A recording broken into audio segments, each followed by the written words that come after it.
Hey guys, I'm really excited about this one. If you've been following the channel much recently, you'll have seen that I started building a guitar. That was an acoustic guitar.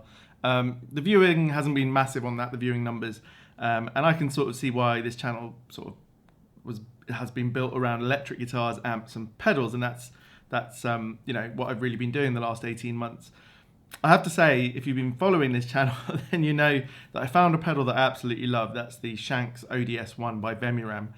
And honestly, as soon as I started doing videos about that, the channel seemed to change slightly for me, because up until that point, it had been about finding my tone, finding what I love, and the guitars and the amps and the pedals that I love. And really, I hit upon the Ainsley Lister Rift amp, the Shanks, and probably my R9 Les Paul. And I haven't really felt a massive desire to carry on searching. So at the moment, I'm on a completely different thing, which is learning how to build guitars. So the channel is not fully transforming. I'm still going to try and do more sort of gear videos eventually, and as I've explained recently, there's just stuff going on that means I haven't had a chance to really record any of that. But I am working on learning how to make guitars, and today starting this series about building my own Thinline Telecaster.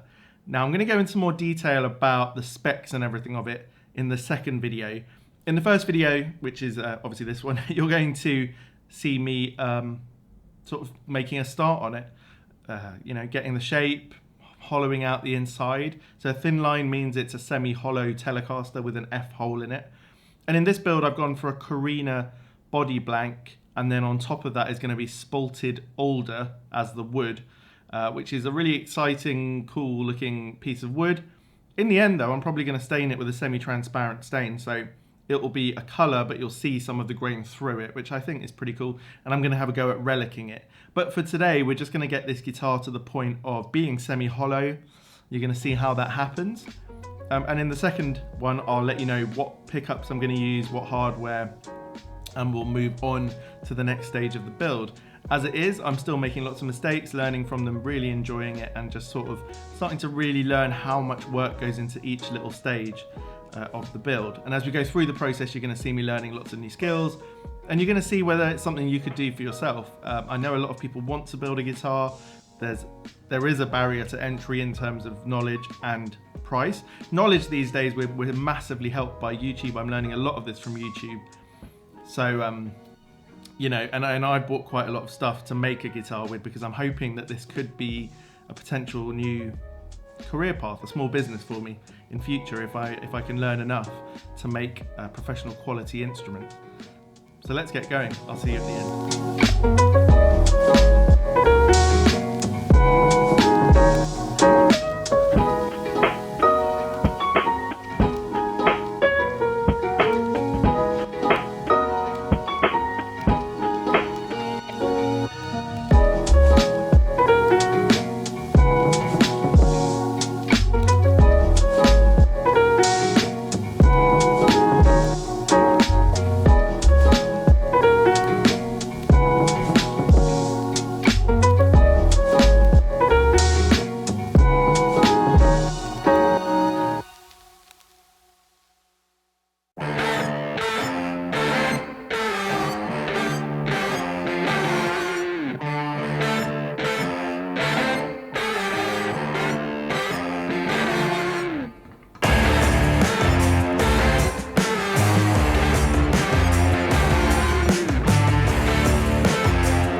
Okay, so this is a serious piece of kit, this router blade here. I mean, just to the touch, it's incredibly sharp.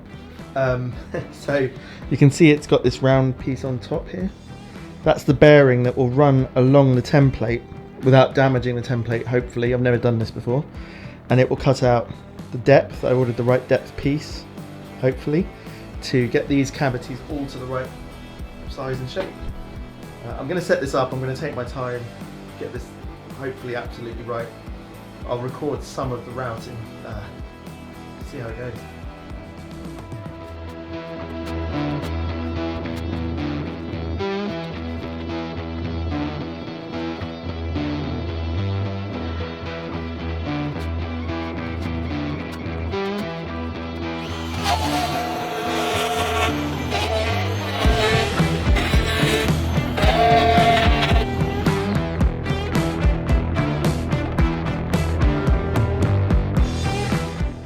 Okay, well, we've routed it so it's cleaner. There's been a bit of tear out here and there. I was expecting that.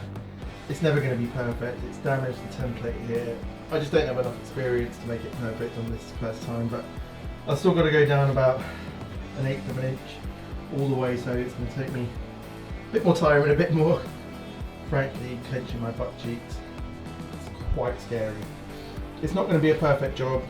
One day, on a future one, I'd like to aim for that, but this is never going to be seen once it's inside. I'm going to do the best I can though. So it's far from perfect. I've started working a little bit on removing some of the divots. Let's not forget that ultimately no one's going to see this once it's done, but far into the future, if I was selling a guitar like this, if I'd cocked it up this badly, I'm pretty sure I'd start again. But by then, you know, I've done this several times and I know what I did wrong. The bearings at the top of that bit are supposed to run along the template, but I decided that I wouldn't go to full depth to begin with, which meant the cutter was often hitting the template, and I don't know why it took me so long to figure out quite what I've done wrong there. But on the last pass that I did at full depth, where the bearing ran nicely along the template, it went a lot more smoothly, so obviously I know that I could do that in future. You can see here where I freehanded it. It's a horrible curve. I think if it had got much closer to the edge, then I might have had to scrap this because it wouldn't have enough depth. And I've done this because this is where the strap screw will go in, and I wanted to leave enough depth there, so it's going to have to go there. I probably buggered up the template. I can't use it again. That's okay, you've got to learn. And router bits are pretty scary, and they do tear out wood as well, quite a lot. You can see on the inside of here, there's some notches. I'm going to spend an hour or so sanding it out the best I can. I'm obviously not going to show you that, but I'll show you what it looks like when I finished. So you might be surprised how quickly I managed to do that. It was all in one day, from sort of thinning down the body blank and cutting it out and hollowing out and everything. As you saw there, it's just not going to have anywhere near professional quality to it on the inside. I've got so much more practice to do with the tools and everything to figure it out. But that's something I'm working on, and it doesn't put me off. You know, you've got to finish the first instrument, otherwise on the second one, if you only get halfway through the first one, from the second half of the next build, you'll still be learning as if it's the first one, if that makes sense. So I'm just charging ahead. And I'm currently doing the acoustic build, this build, and I'm actually just starting a third one, which will be another series, another really cool electric guitar that I'm really excited about. So, as I said, in the second video you're going to hear what parts and hardware are going on this guitar, and we're going to carry on. I'm going to joint the top piece of wood that goes on. You're going to see how that happens, cut it out, make an F-hole. Yeah, it's all really really fun stuff, and I hope you're finding it interesting, and if you are, thanks for watching. Give this video a thumbs up if you enjoyed it. I'll see you on the next one. Cheers.